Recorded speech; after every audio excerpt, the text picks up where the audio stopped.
Lama gila aku tak mancing guys. Kali ni aku nak bawa korang pergi kolam mancing harga murah. Untuk kali ni aku datang berkumpulan. Tengoklah persiapan macam nak pergi mancing laut tau. Tapi sebelum tu kami pergi kedai mancing dulu cuci mata.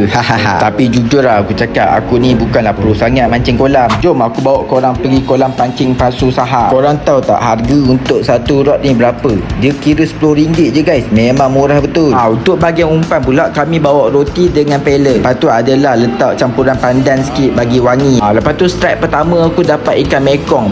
Memang gasak lah guys. Ini salah satu scene yang aku dapat ikan lah, walaupun lucut akhir dia. Dekat kolam Pasu Sahar ni terdapat banyak juga spesies yang diorang letak kat dalam ni. Salah satunya ada ikan patin, ada mekong, cok raya, tongsan, pacu, rohu dan macam-macam lagi lah. Kolam sebelah pula ada ikan keli dengan ikan lampam. Masing-masing zero bak kolam ni. Sebelum ni pakai kepala ayam, kali ni kena pakai pellet pula kan. Dia aku murah lah harga yang dia bagi, RM10 untuk perjoran. Tak lupa juga kawan aku yang lain pun dapat strike juga.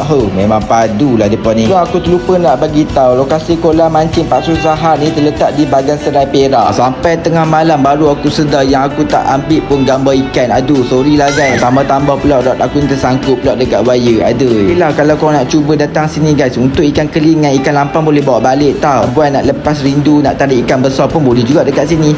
Apa-apa pun salam satu joran. Bye bye.